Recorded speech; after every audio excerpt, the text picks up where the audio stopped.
प्रस्तुत पाठ तुम कब जाओगे अतिथि में शरद जोशी ने ऐसे व्यक्तियों की खबर ली है जो अपने किसी परिचित या रिश्तेदार के घर बिना कोई पूर्व सूचना दिए चले जाते हैं।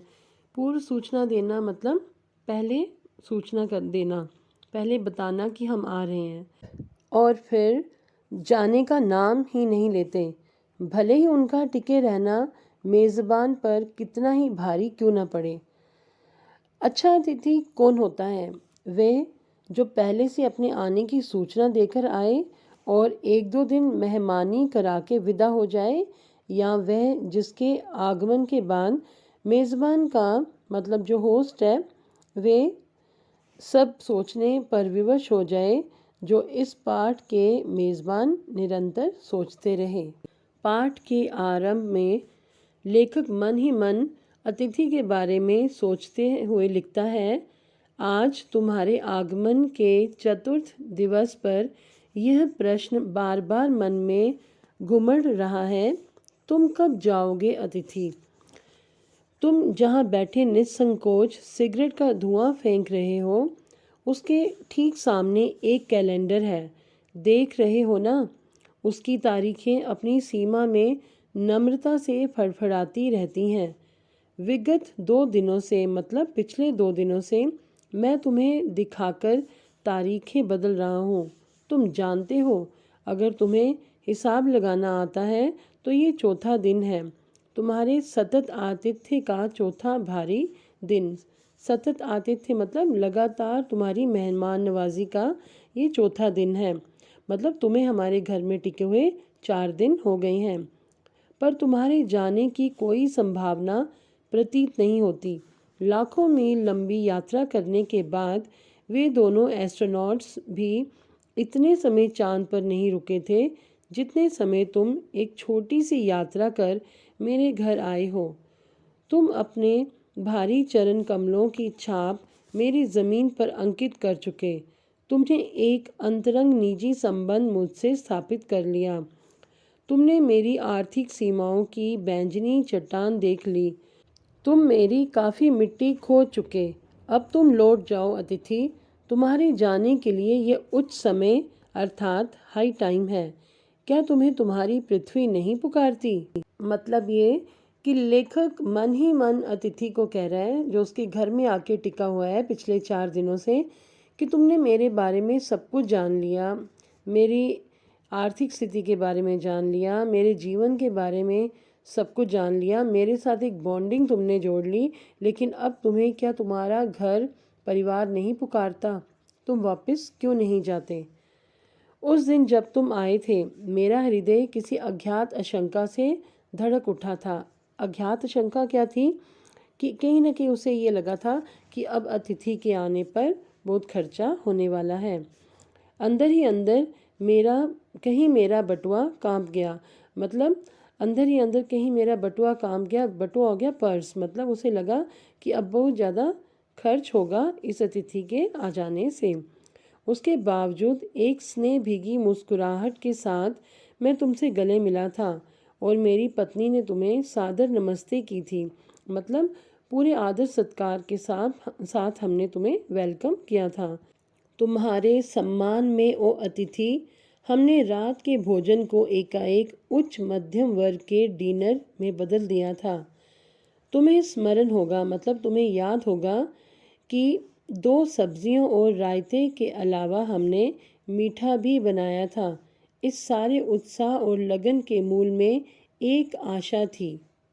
आशा थी कि दूसरे दिन किसी रेल से एक शानदार मेहमान नवाजी की छाप अपने हृदय में ले तुम चले जाओगे। हम तुमसे रुकने के लिए आग्रह करेंगे, मतलब तुम्हें रुकने के लिए कहेंगे, कंपेल करेंगे, और मगर तुम नहीं मानोगे और एक अच्छे अतिथि की तरह चले जाओगे।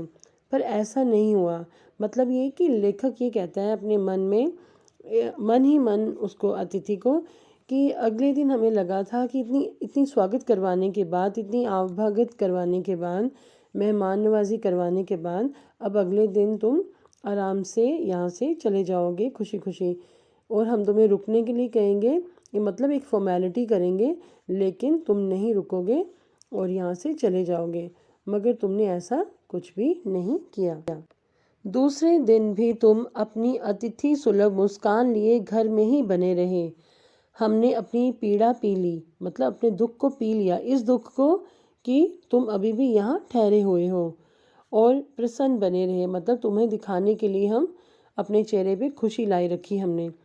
स्वागत सत्कार के जिस उच्च बिंदु पर हम तुम्हें ले जा चुके थे, वहाँ से नीचे उतर हमने फिर दोपहर के भोजन को, लंच की गरिमा प्रदान की और रात्रि को तुम्हें सिनेमा दिखाया।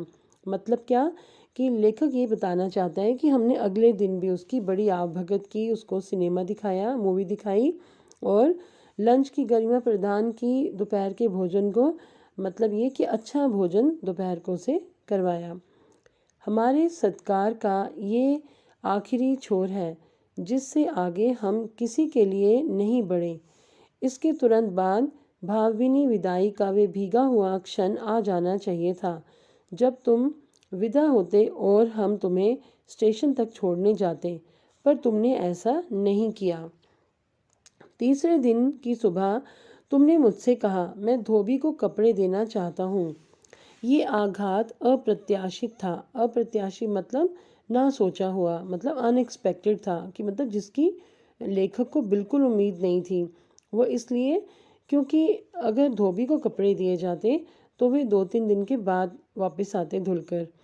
तो लेखक को अंदाज़ा हो गया कि धोबी को कपड़े देना चाहता है, मतलब ये अभी और यहाँ पे रुकना चाहता है। और इसकी चोट मार्मिक थी।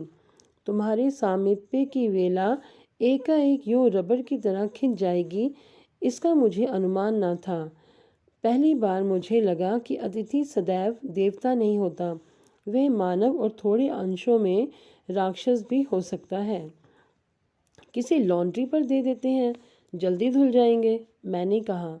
मन ही मन एक विश्वास पल रहा था कि तुम्हें जल्दी जाना है। कहाँ है लॉन्ड्री? चलो चलते हैं, मैंने कहा और अपनी सहज बनियान पर औपचारिक कुर्ता डालने लगा। कहाँ जा रहे हैं? पत्नी ने पूछा।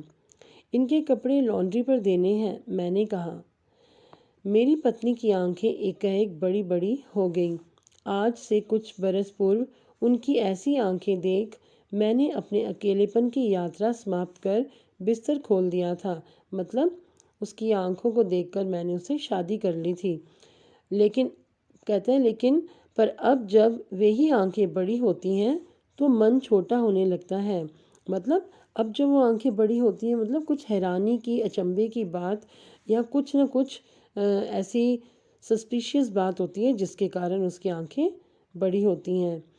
तो वे इस आशंका और भय से भरी हुई थी कि अतिथि अधिक दिनों ठहरेगा। मतलब उसकी आंखें लेखक को ये इशारा दे रही थी कि ये अतिथि अभी जाने वाला नहीं है, तभी तो ये लॉन्ड्री में कपड़े देना चाहता है।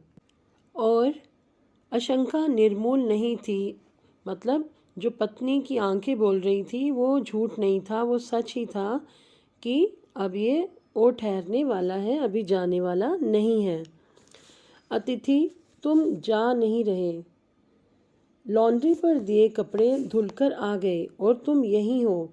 तुम्हारे भरकम शरीर से सलवटें पड़ी चादर बदली जा चुकी और तुम यहीं हो। मतलब तुम्हें दिखा दिखा कर बिस्तर की चादर भी बदली जा चुकी है, लेकिन तुम यहाँ से जा नहीं रहे हो। तुम्हें देखकर फूट पड़ने वाली मुस्कुराहट धीरे धीरे फीकी पड़कर अब लुप्त हो गई है। लुप्त होना मतलब गायब हो जाना। अब जो मुस्कुराहट तुम्हें देखकर आ रही थी वे भी गायब हो चुकी है।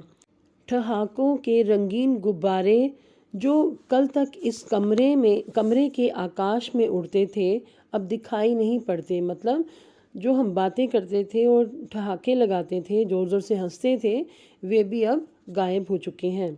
बातचीत की उछलती हुई गेंद चर्चा के क्षेत्र के सभी कोनों से कॉर्नर्स से टप्पे खाकर फिर सेंटर में आकर चुप पड़ी है। मतलब अब बातचीत के सारे सिलसिले बंद हो चुके हैं। अब इसे ना तुम हिला रहे हो ना मैं। मतलब ना मैं तुमसे कोई बात कर रहा हूँ और ना तुम मुझसे कोई बात कर रहे हो। कल से मैं उपन्यास पढ़ रहा हूँ, मतलब मैं कोई नॉवल पढ़ रहा हूँ और तुम फिल्मी पत्रिका के पन्ने पलट रहे हो। शब्दों का लेन देन मिट गया और चर्चा के विषय चुक गए, मतलब जितनी भी डिस्कशंस थी वो ख़त्म हो गई, आपस में बातचीत भी बंद हो गई। परिवार, बच्चे, नौकरी, फिल्म, राजनीति, रिश्तेदारी, तबादले, पुराने दोस्त, परिवार नियोजन, महंगाई, साहित्य और यहाँ तक कि आंख मार मार कर हमने पुरानी प्रेमिकाओं का भी जिक्र कर लिया और अब एक चुप्पी है।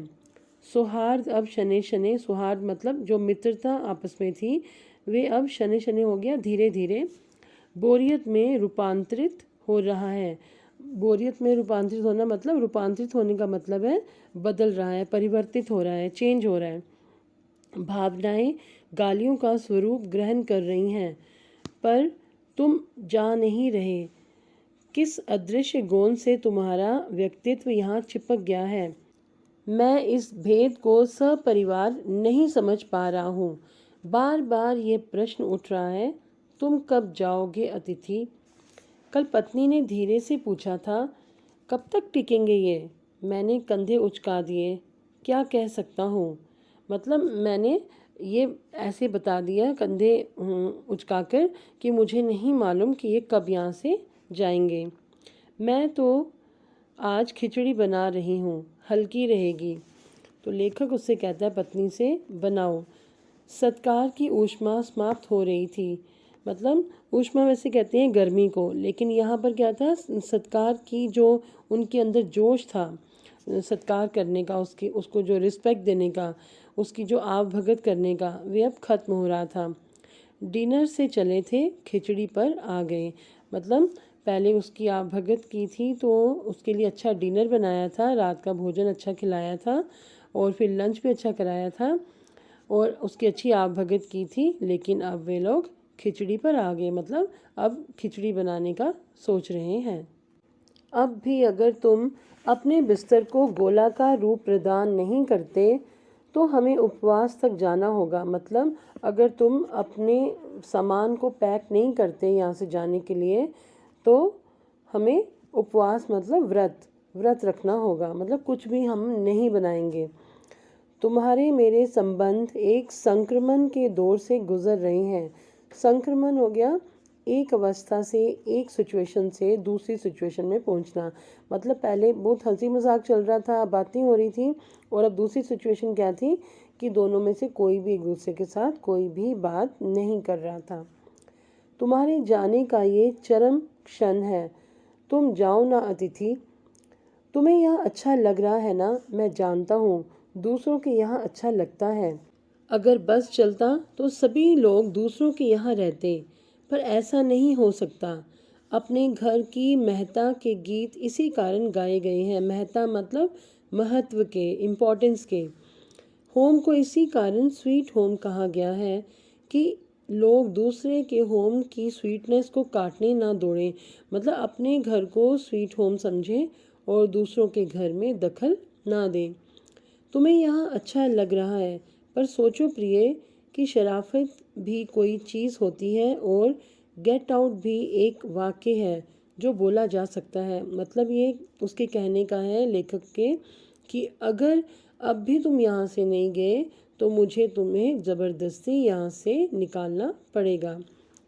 अपने खर्राटों से एक और रात गुंजायमान करने के बाद कल जो किरण तुम्हारे बिस्तर पर आएगी, मतलब जो सूर्य की रोशनी तुम्हारे बिस्तर पर पड़ेगी, वे तुम्हारे यहाँ आगमन के बाद पांचवें सूर्य की परिचित किरण होगी।